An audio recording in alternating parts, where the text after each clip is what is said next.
It was the early morning of December 23rd, the kind of day when the cold doesn't just bite, it burrows. The vast, snow-covered plains of northern Wisconsin were locked in silence, the kind only winter can bring. Trees stood still as statues, breath froze in midair, and lakes turned into mirrors of thick ice. But on that morning, something was different. John Halberg, a 66-year-old widowed farmer, stepped out of his creaking wooden porch like he always did. He had no neighbors for miles, and that's exactly how he liked it. Life in the city had left scars, some visible, others buried under layers of silence. A former military mechanic, John had traded chaos for the predictable rhythm of solitude after his wife passed away 5 years ago. His days were filled with fixing tools, tending to chickens, and long, frozen walks through the forest. But this day would not follow that rhythm. That morning, John took a different trail. The snowfall from 2 nights ago had opened new paths along a wooded ridge near an old, half-forgotten lake. He hadn't been there in years. It was a wide, eerie body of water surrounded by jagged rocks and thick pine trees. Locals called it Kepler's Hollow. Legend had it the lake never froze quite the same way twice. But John wasn't one for legends. He was a man of machines, grease, and bolts. As he reached the edge of the lake, his boots crunching over icy gravel, he looked out across the frozen surface. Then he saw it. Something massive, hidden beneath the ice. At first, he thought it was a trick of the light. Maybe a sunken log or a weird refraction. But as he walked out a little further onto the creaking, frost-glazed surface, he realized it was not natural. It was metallic, with smooth panels, large like the body of an aircraft or submarine, covered in snow-dusted frost and tangled with fractures in the ice. It looked old, but not rusted.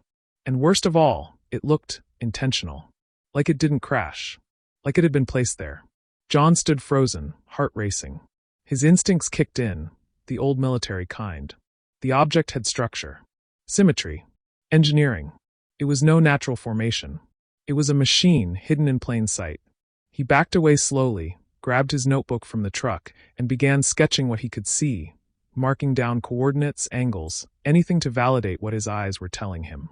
Then, without thinking twice, he turned the truck around and headed straight for town. The ride into Pine Grove took 40 minutes, but it felt like 4 hours. He ran through the possibilities in his mind. Was it a plane crash? A satellite? A military test gone wrong? And if it was, why hadn't anyone come looking for it? When he finally walked into the local police station, still wrapped in his muddy coat and clinging to the frozen notebook, the officers behind the counter barely looked up. "I need to report something. There's a machine under the ice at Kepler's Hollow. Something big. And I mean really big." One of the younger deputies leaned back in his chair, suppressing a smirk. "You saying you found a spaceship out there, John?" he said, nudging the other officer beside him, who was already chuckling. "I'm not joking," John snapped. "I served 12 years repairing Blackhawks and unmanned drones. I know metal when I see it." The laughter grew louder. "Well, maybe Santa's sleigh crash-landed early this year," the other cop joked. John stood there, cold, insulted, and growing furious. These weren't men interested in truth. These were boys wearing badges, intoxicated with their own authority. "Just check it out," John insisted, voice rising. "At least look." But they didn't. They never even wrote it down. By the time John stormed out, he could still hear their laughter echoing behind him. Back in his truck, the cold didn't bother him. What got under his skin was the feeling that he was the only one who knew. The next day, he returned to the lake. Then the next. And the next. He kept watching, studying, documenting. Days turned to nights, and nights turned to insomnia. He couldn't let it go. Why was it there? Why hadn't anyone found it before? And more importantly, what was it hiding? Then on the 5th morning, December 28th, he noticed something new. Something that made his stomach churn and his hands tremble. From beneath the frozen sheet of ice, in the heart of that massive structure, a small red light began to blink. Slow. Then faster. Red. Pause. Red. Pause. Red. Red. John stumbled back. "No, no, no, no," he whispered to himself. A blinking light meant one thing. Power.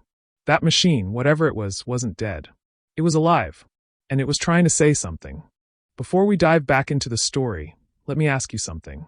If you're enjoying this video so far and want to hear more emotional and mysterious tales straight from the heart of Wisconsin, make sure to hit that subscribe button. There's plenty more coming your way. And while you're here, drop a comment below and let us know. Where in the world are you watching from? It's always incredible to see how far these stories travel. Alright, back to it. You're going to want to hear what happens next. Winter in northern Wisconsin isn't just a season. It's a force. By late December, the landscape becomes a silent empire of white, where every step crunches, every breath stings, and everything not tied down is buried under feet of snow. Wind cuts through the pine trees like a blade. Lakes, ponds, even small rivers surrender to thick layers of ice. People stay indoors, wood stoves roar around the clock, and entire days can pass without a single car rolling down a street. Pine Grove was one of those towns that didn't appear on most maps. Population just under 900, mostly older folks and generational families who didn't take kindly to outsiders. It was the kind of place where last names mattered, and people remembered what your grandfather did before you were even born. John Halberg was not one of those names. He'd moved into a small, creaking farmhouse 10 miles outside of town nearly a decade ago. Folks knew him as the ex-military guy who talks to himself at the general store, or that widower out near Kepler's Hollow. Some pitied him. Most just ignored him. After his wife Ellen passed away, John withdrew. He didn't attend church anymore. He stopped going to the Friday night potlucks at the community hall. His world shrank to his land, his tools, his animals, and that quiet, eerie lake no one talked about. Kepler's Hollow was known only by the old-timers and hunters. It sat like a secret between a ring of thick woods and jagged rock. No docks, no fishing, no cabins. It was as if the lake had been left out of time, forgotten even by nature itself. Locals said the ice there never formed the same way twice. Others whispered about strange compass behavior and muffled sounds from deep below. But that was just small-town talk. Folklore. Nobody really believed it. Until now. After seeing the blinking red light, John had tried to return to his routine, but nothing felt normal anymore. Every morning, the bitter wind would smack his face as he fed the chickens, but his mind was still at the lake. He couldn't focus on fixing the barn roof. He couldn't enjoy his evening coffee. The red light haunted him like a whisper he couldn't shake. The town itself didn't change. The same old men sat in the same booth at Miller's Diner, drinking black coffee and complaining about gas prices. Kids still skated on frozen ponds, while their mothers sipped cider on wooden benches. But John now saw everyone through a new lens. He was walking among people who had no idea what was lurking just beyond the trees. People who, if something went wrong, would be completely unprepared. Every so often, he'd stop by the hardware store in town. It was a cramped little place run by Eddie Wilson, a bearded man in his 50s with a love for hunting and an even deeper love for gossip. Eddie always had a word or two for John, but nothing more than surface-level stuff. "You still fixing that old tractor?" he asked one morning, not even looking up from the counter. "Trying," John muttered, picking up a new wrench. "Supposed to be a big freeze tonight. Might break records. Bundle up." That was Eddie's version of caring. Outside the store, John overheard something interesting. Two women were chatting near the gas pump. "Did you hear?" one of them said. "Emma's cousin from Ohio is coming for Christmas. The one in the military. Air Force, I think." "That's right," the other replied. "Staying through New Year's. Supposed to be real sharp.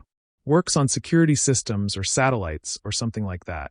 John's ears perked up. Military? Satellites?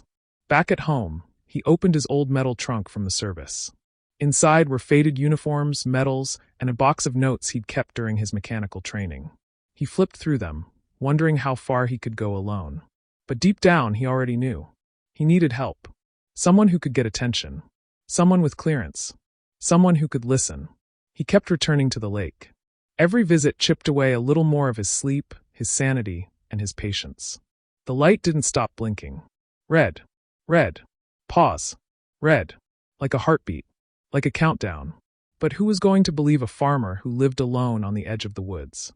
A man who talked to chickens and hadn't been to a town hall meeting in 3 years? John waited. Waited for a break. For a chance. For a moment when someone, anyone, would take him seriously. And as luck would have it, fate had a strange way of working. On the cold morning of December 29th, as John loaded a new pair of gloves into his truck bed, he saw someone unfamiliar walking out of the hardware store. Tall, athletic build, clean-cut hair, military-style posture.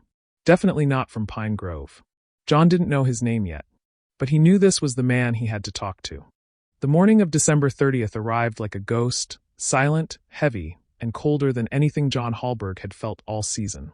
The wind howled through the bare trees like it carried secrets, and the sky was an endless sheet of gray. Snow hadn't fallen overnight, but everything still looked covered in frost, as if the world itself had stopped moving just long enough to freeze over. John didn't even hesitate. He skipped breakfast, grabbed his notebook, and made his way back to Kepler's Hollow. The truck barely started, groaning with resistance, but he coaxed it to life and drove through the icy back roads like a man possessed. By now, visiting the lake had become part of him. It wasn't just obsession, it was duty. Each visit brought no answers, only more questions, and that red light beneath the ice had burrowed into his mind like a splinter. But nothing had prepared him for what he was about to see. As he approached the lake's edge, the wind died. No movement. No birds. Not even the rustle of branches. The silence was unnatural. It pressed on him, thick and suffocating. He stepped out onto the ice, boots cracking over layers of frozen snow. And then he saw it. The red light was blinking again. But faster. Much faster. It pulsed like a heartbeat on the verge of panic. On. Off. On. Off.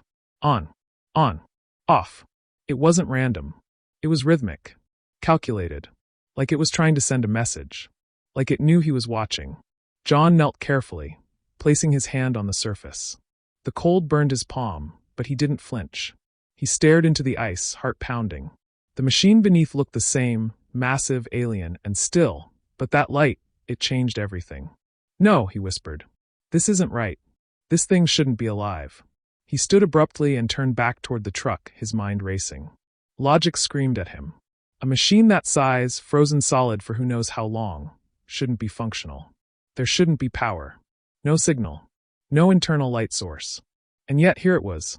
He didn't even think this time. He drove straight to the police station. Again, the same small-town officers sat inside, warm and bored. One was eating powdered donuts. The other was scrolling through his phone. Neither looked up when John stormed in. It's blinking again, John said. The light. It's faster now. Something's changed. Silence. I'm telling you, this isn't some frozen junk. It's powered. It's running. There's a signal coming from inside that thing, and it's trying to. John, the younger officer interrupted, not even putting down his coffee. We told you already. There's nothing out there but ice and shadows. You've probably been watching too many X-Files reruns. I don't watch TV, John snapped. I watch reality. You should try it sometime. The older cop snorted, shaking his head. You need to go home, John.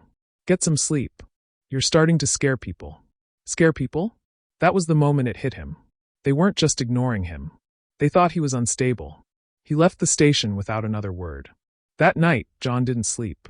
Again, the red light haunted him. Every time he closed his eyes, he saw it. Blinking. Beckoning. Or warning. He dreamt of explosions. Massive ones. He dreamt of the ice shattering like glass and swallowing him whole. He dreamt of fire in the sky, of satellite debris raining down on barns, on families, on homes. He woke up in a cold sweat around 3:42 a.m., heart racing. John sat on the edge of his bed, staring at the floor. He rubbed his face, tried to breathe deeply, but the anxiety didn't let up. He couldn't keep going like this. He knew what he saw. He knew what he felt. And that meant only one thing now. He needed help. But not from cops. Not from townsfolk. No more wasting time on people who couldn't understand. Then he remembered. The man outside the hardware store. The tall guy with the military posture. The one people said was here visiting for the holidays. What if he could help? What if he could take this seriously? John didn't know his name yet. Didn't know how to approach him.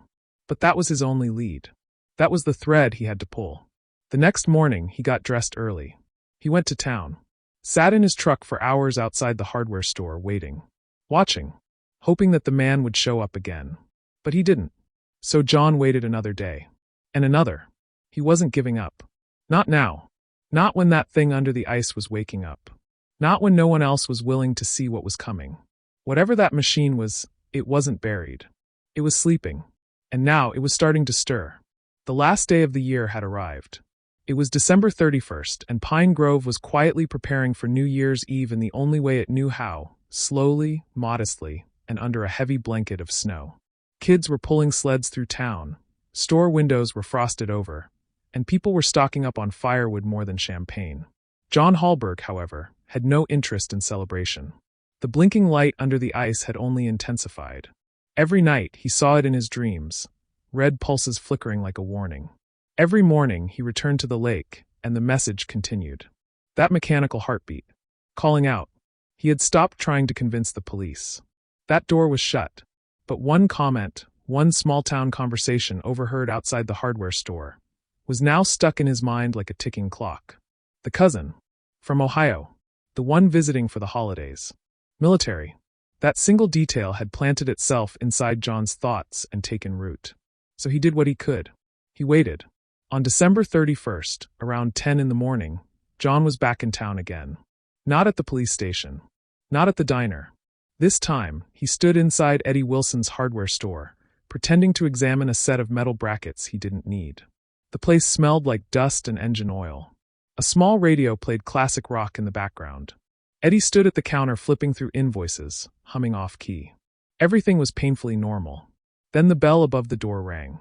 John didn't turn around immediately. But something shifted in the atmosphere. He could feel it, military bearing. Confident steps. No hesitation. And when the man greeted Eddie with a short, casual morning, it confirmed everything. John turned. The man was tall, maybe mid-30s. Short, clean-cut hair, a black winter jacket, posture straight as a ruler. His eyes scanned the store quickly, but they landed on John for just a moment. No recognition, just polite awareness. John's heart pounded. This had to be him. Daniel Brooks. But what now?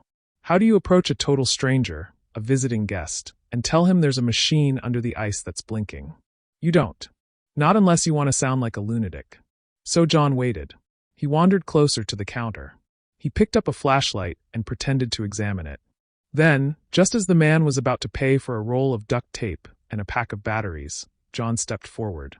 You're Daniel Brooks, right? Daniel looked up, cautious. Yeah. Have we met?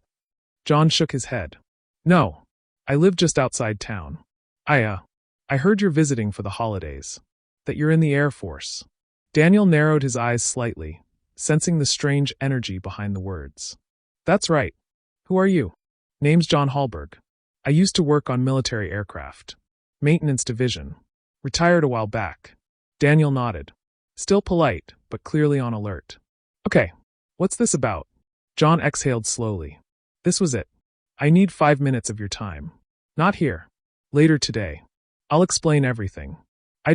He paused, searching for the words. I found something. It's under the ice. A machine. Something no one knows about. And it's active. Daniel didn't laugh. He didn't scoff. He didn't dismiss him like the others. He studied John carefully. Looked at his eyes. His stance. The tremble in his voice that wasn't fear. It was the strain of being unheard. You said it's active? Like there's power? John nodded quickly. There's a light. Red. Blinking. Started a few days ago. It's under the lake up north, near Kepler's Hollow. I know how that sounds, but I swear, I'm not crazy. I've been documenting it. Daniel paused, then pulled out his phone. Write down your number. I'll call you at 6. We can meet and check it out. Just us. John stared for a second, stunned. No one had taken him seriously in days. He scribbled his number, handed it over, and mumbled, "Thank you." Daniel looked him in the eye. If you're right, this might be bigger than you think. John left the store in silence. For the first time in over a week, he felt the smallest flicker of hope. That night, as the town prepared for fireworks and countdowns, John sat on his porch, coat zipped to the top, waiting. 6 o'clock came. His phone buzzed. Still up for it? Daniel asked. John answered, I'll drive. And with that, they agreed to meet. Later that evening, as the rest of Pine Grove settled in for celebration, 2 men drove north into the darkness. Toward the frozen lake. Toward the impossible. The snow had started falling again by the time Daniel pulled into John's driveway on the night of December 31st. It was just after 7, but the sky was already pitch black. Pine Grove, still glowing with Christmas lights and slow New Year celebrations, was now far behind them. Daniel stepped out of his dark gray SUV wearing a tactical coat and gloves, his posture tense but focused. John was waiting on the porch, already bundled up, holding a thermos of coffee and a folder packed with handwritten notes, rough sketches, and photographs taken with an old digital camera. Without a word, John climbed into the passenger seat, and they drove north, deeper into the woods, toward Kepler's Hollow. The only sound inside the vehicle was the crunch of tires over ice and the low hum of the heater. Daniel's gaze never left the road. "You said it's still blinking?" he asked. "It was this morning. Same pattern. But faster now." Daniel nodded once. "And you're absolutely sure it's mechanical?" John turned to him. "I spent 12 years servicing aerial drones and rotary engines for the military. That thing has symmetry, precision, plating. It's not a rock, and it sure as hell isn't natural." 20 minutes later, they reached the narrow turnoff leading to the frozen lake. The truck jostled through the uneven terrain, headlights carving tunnels through the trees until they reached the clearing. The lake lay still beneath the falling snow, untouched, cold, and eerie. They stepped out together. John led the way across the ice, retracing the same steps he'd taken for the past week. The crunch beneath their boots echoed like glass breaking under pressure. And then they saw it.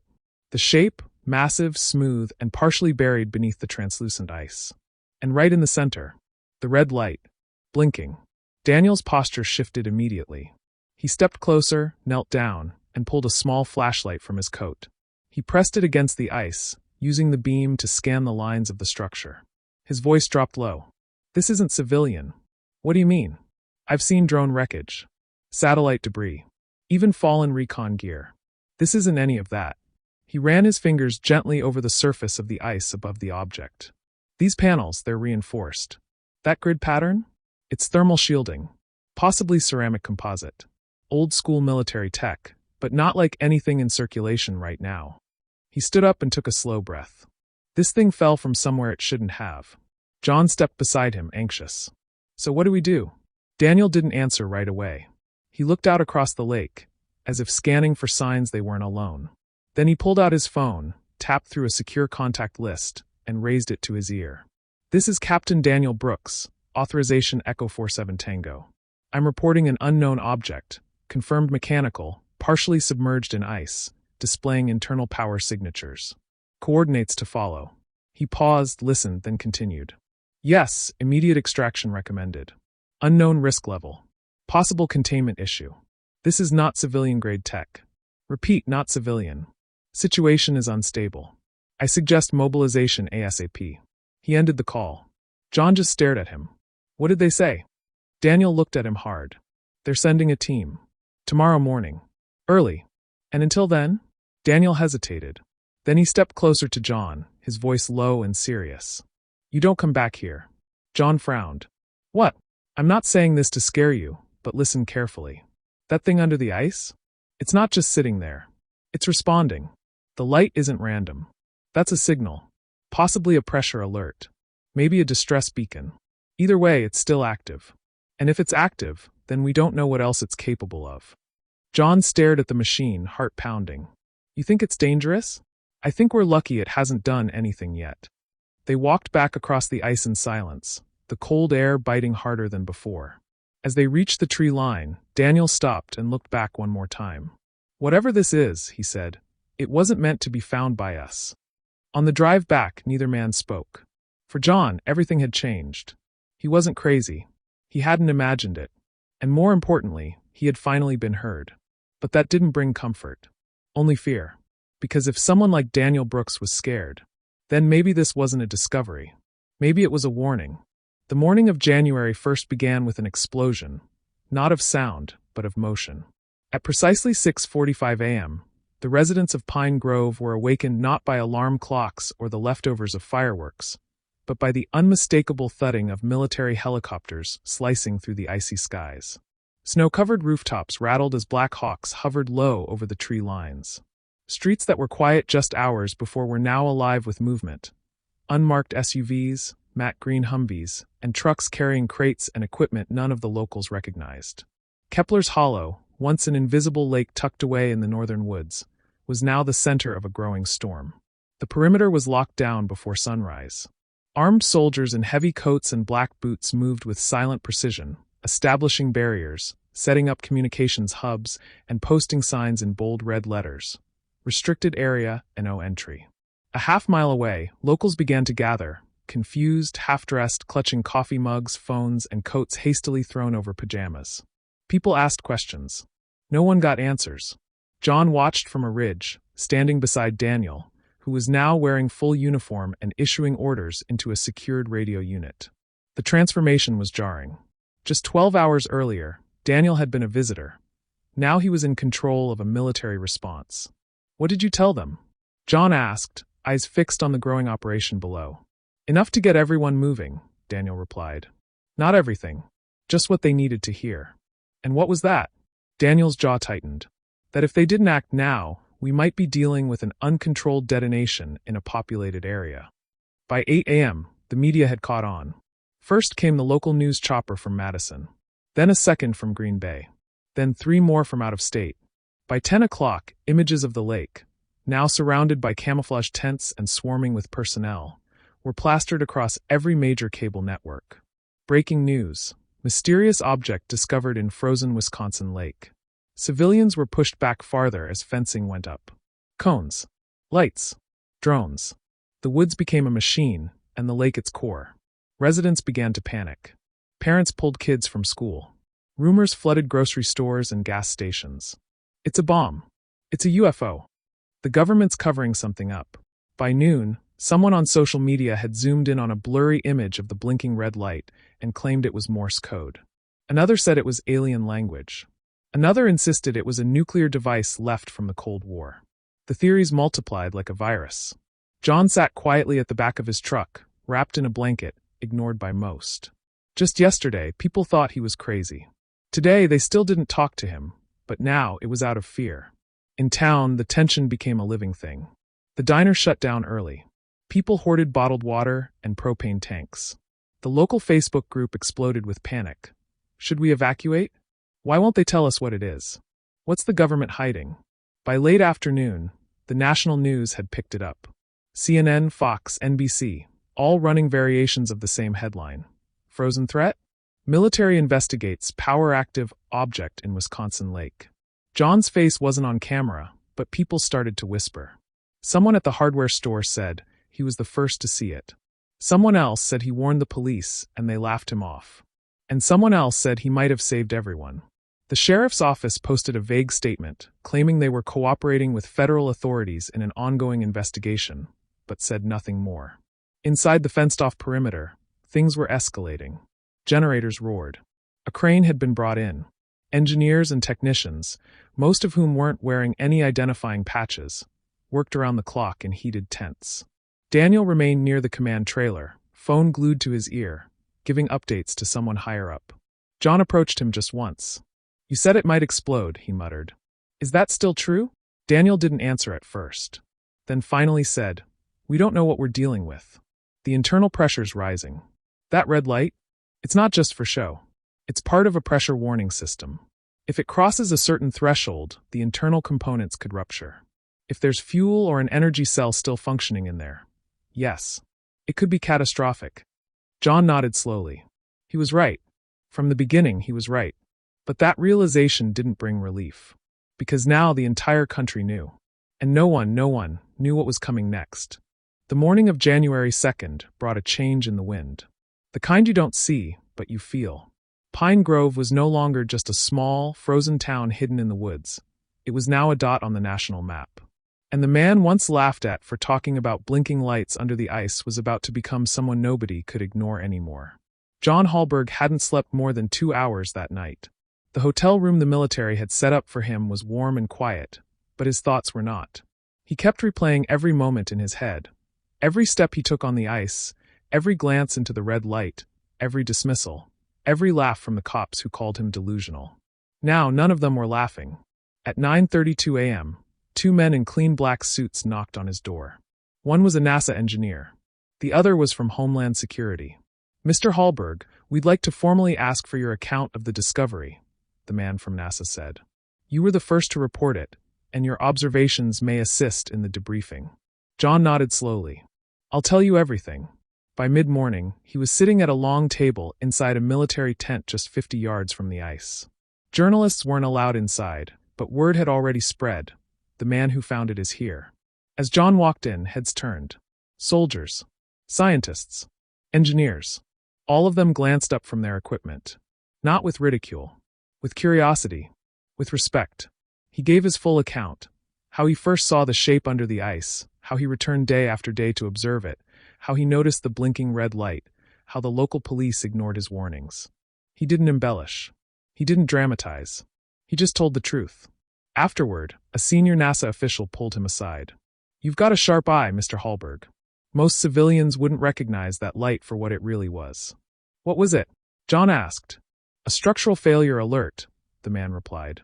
Internal pressure was rising.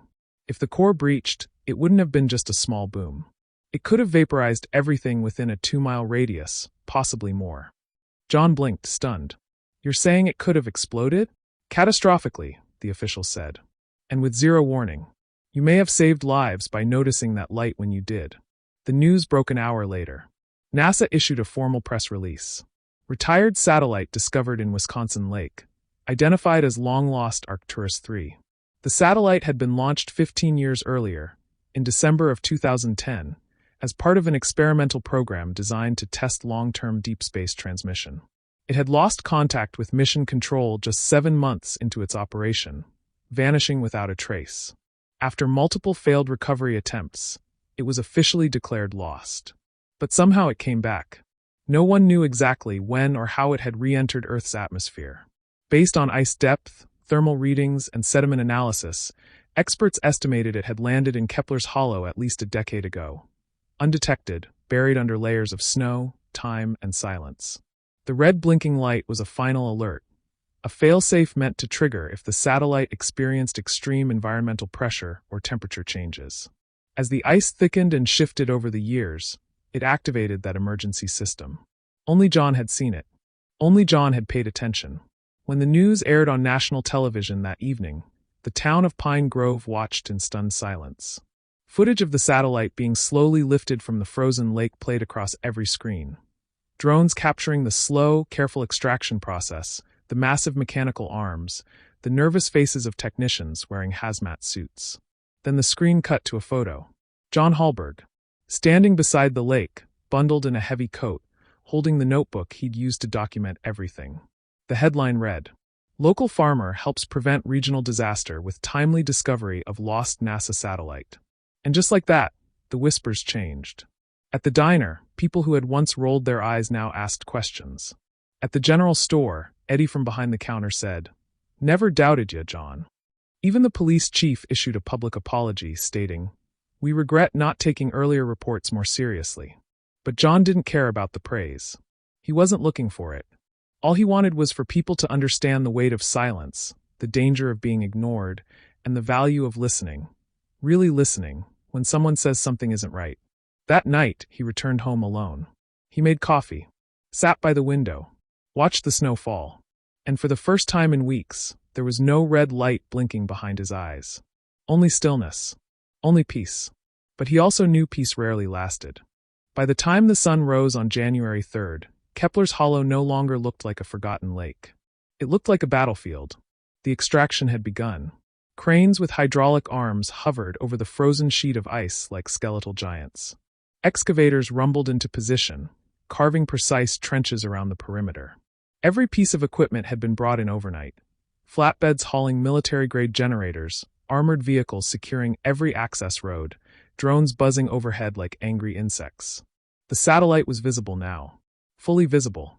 A massive, oblong cylinder nearly 40 feet long, partially embedded in the ice, coated with black carbon scoring and a warped silver hull. It didn't just look out of place, it looked wrong. Bent panels, cracked shielding, strange burn marks that no one could explain. And at its center, pulsing slow and steady, was that same red light, fainter now but still blinking. The extraction crew had one job: remove the object without triggering whatever internal systems were still functioning. And the margin for error? 0. Specialists in full hazmat suits moved carefully across the frozen surface, drilling thermal probes into the ice to monitor pressure. Nearby, a reinforced platform had been constructed, lined with shock-absorbing materials, radiation dampeners, and blast deflectors. This wasn't a recovery. This was a disarming. News cameras hovered just outside the exclusion zone, broadcasting the entire event to millions across the country. Every network had switched to full coverage. Live, NASA teams begin removal of mysterious satellite from frozen lake in Wisconsin. Inside homes and diners, schools and waiting rooms, People watched in complete silence. John sat alone at home, eyes fixed on the screen, watching the machine that had haunted him for days being slowly lifted out of the lake. His name still echoed in the news cycles, but now the focus had shifted to what the satellite could mean. And more importantly, what could happen if something went wrong? The interview started by late morning. A lead engineer from the NASA Safety Division explained the stakes calmly on live television. The satellite in question, Arcturus 3, was not designed for Earth re-entry. It housed experimental fuel cells, part of a propulsion system that was abandoned years ago due to instability. The blinking red light, which Mr. Halberg identified, is part of a last resort emergency beacon. The interviewer leaned in. What does that light mean now? The engineer answered without hesitation. It means the satellite believes it's dying, and it's preparing to shut down. But that shutdown process may trigger a pressure collapse inside its core. Is that dangerous? The engineer nodded slowly. Extremely. If the core fails, we're looking at an explosion with the potential radius of several miles. Not just Pine Grove. Not just this region. We're talking about an environmental disaster that could wipe out infrastructure, contaminate groundwater, and endanger entire communities. Another guest on the broadcast, a well-known astrophysicist, offered her own analysis. This isn't just about a satellite, she said. This is about a blind spot in global awareness. Something this large, this dangerous, fell from space and remained undetected for over a decade. If it had landed near a city, or in a major river, the consequences could have been unthinkable. In Pine Grove, the mood turned from curiosity to dread. The roads were empty. Shops locked their doors. People stayed inside, glued to televisions, holding their breath every time the crane moved an inch. One reporter on the scene described it perfectly. It's like watching someone defuse a bomb while balancing on a frozen lake. One mistake, one spark, and it's over. At 1:42 p.m., the satellite shifted. The crane paused. Everyone froze. A siren blared. Not from town. From the satellite. That same red light began blinking faster. Daniel Brooks, now fully embedded in the command tent, received an update through his headset. Pressure spike in Chamber 4. Containment threshold approaching critical. He issued a new order. Suspend all movement. Begin stabilization protocols. Now. Back in town, John's phone buzzed. It was Daniel. Are you watching this? Yeah. We're close. But if this thing lets go, we may not have time to warn anyone. John leaned forward. Then don't make a mistake. Daniel didn't respond. The line went dead. The entire town waited. The entire country watched. And beneath it all, beneath the ice, beneath years of silence, that machine was still ticking. Still watching. Still holding its breath, just like everyone else. By mid-afternoon on January 3rd, Kepler's Hollow had become the most carefully watched patch of ice in the world.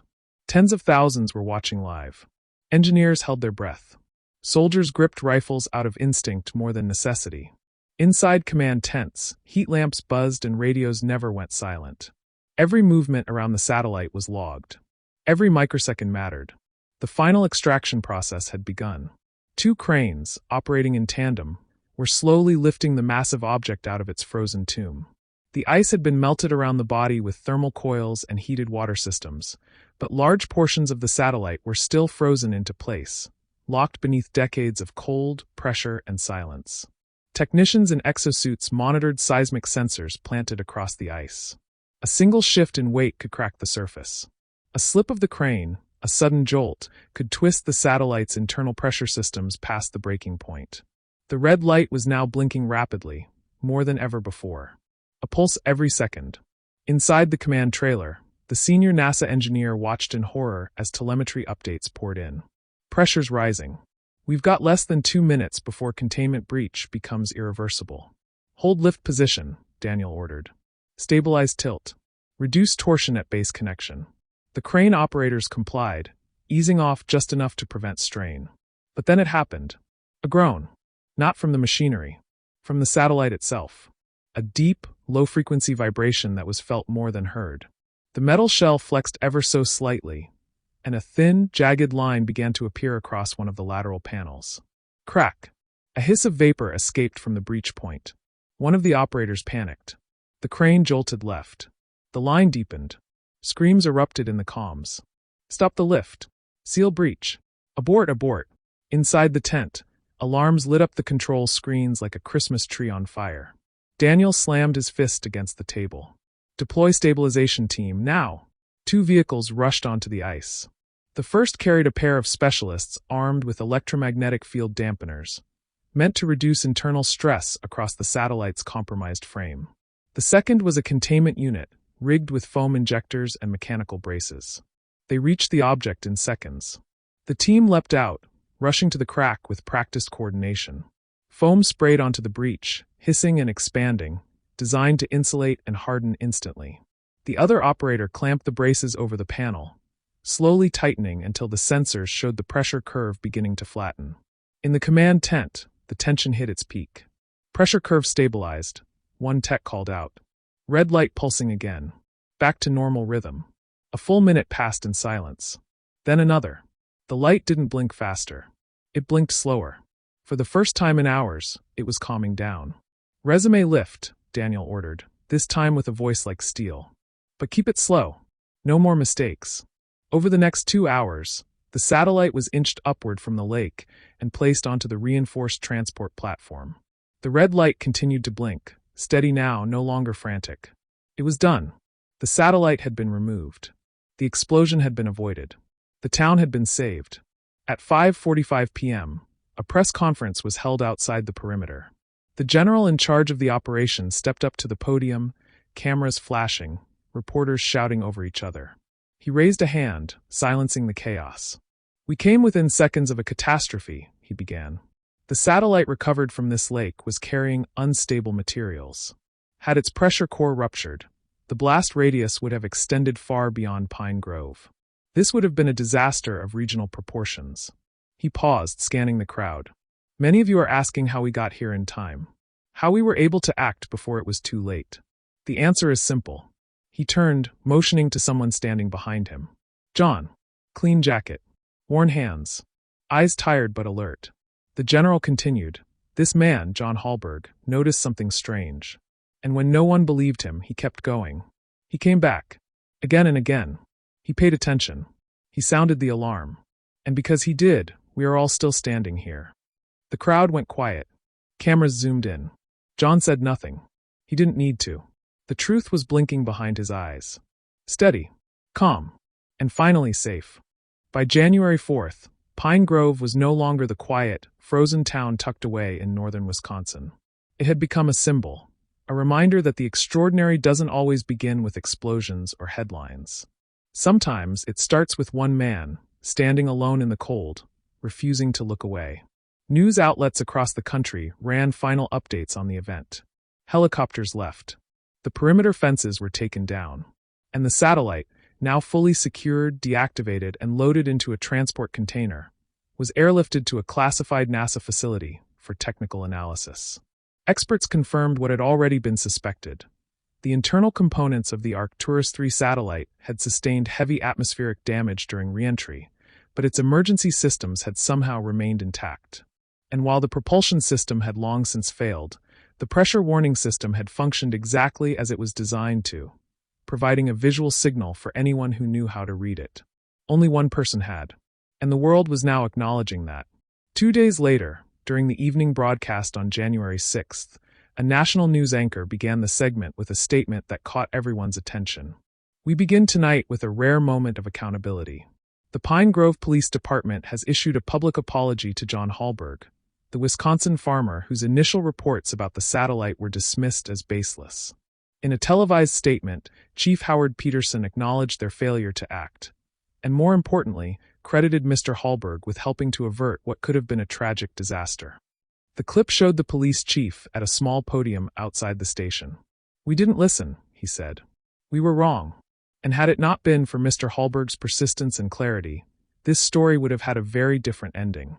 That same week, the town held a ceremony at the local community center.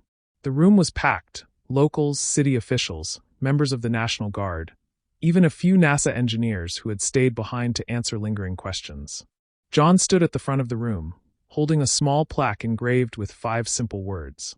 For seeing what others missed. He didn't make a speech. He didn't need to.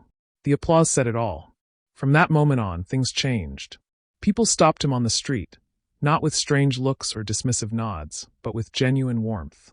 "Thank you, John. You were right. We owe you." Tourists began to arrive by the end of the month. Families from neighboring states drove up just to see the lake where it all happened. The local diner even renamed one of its breakfast combos the Halberg Special: 2 eggs, black coffee, and a side of quiet observation. Reporters asked John what he thought about all the attention. He just shrugged. "I didn't do it for headlines. I did it because something was wrong.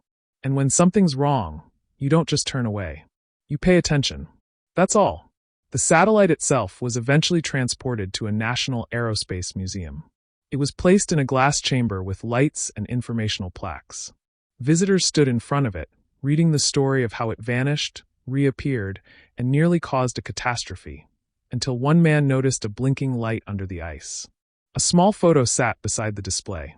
John, standing at the edge of Kepler's Hollow, a notebook in his hand, snow in his beard.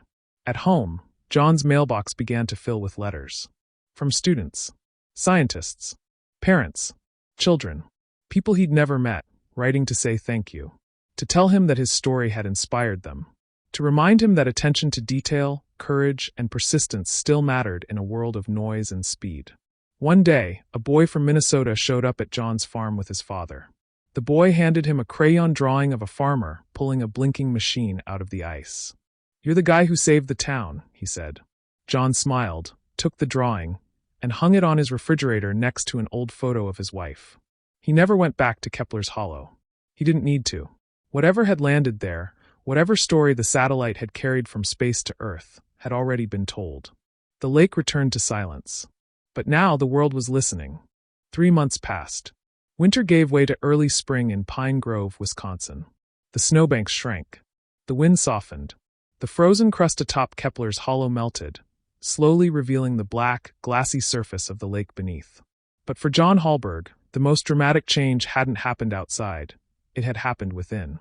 He wasn't the same man who once wandered out to a forgotten lake in the dead of winter with nothing but a thermos, a notebook, and a feeling that something was wrong. Now he was a man who had watched a town transform, who had seen what others missed, who had proven, not through shouting or force, but by quiet insistence and stubborn attention, that one person can make a difference. And he had stories to tell. By early April, John had begun typing them out, slowly, clumsily, on an old desktop computer with a dusty keyboard and a flickering monitor. He didn't consider himself a writer. He just wanted to capture it all before time stole the details. He wrote about the cold, the light, the silence, the disbelief, the laughter from the police, the blinking signal that wouldn't leave him alone. He wrote about Daniel Brooks, about the extraction, about the way the town looked at him before and after, and most of all about the way he never gave up, not because he was brave, but because he was right. He didn't expect anyone to read it, but they did. A local publisher reached out after hearing about the manuscript from one of the journalists who'd followed the satellite story.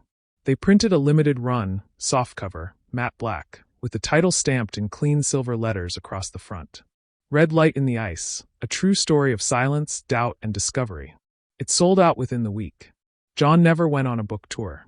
He didn't sit for interviews. But every few days, a new letter arrived. From readers in Texas. From retired scientists in Oregon. From high school students in Canada who said his story made them believe that paying attention still mattered. He kept those letters in a wooden box beside the fireplace. And then, one quiet morning in May, he returned to Kepler's Hollow. Not to find anything, but just to sit. He brought a chair. A thermos. The first copy of his book. The lake was fully thawed now.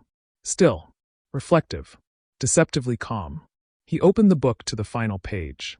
There, printed full spread across the last 2 sheets, was a photo he'd taken himself. The lake at dawn, soft ripples breaking across the surface. No machines.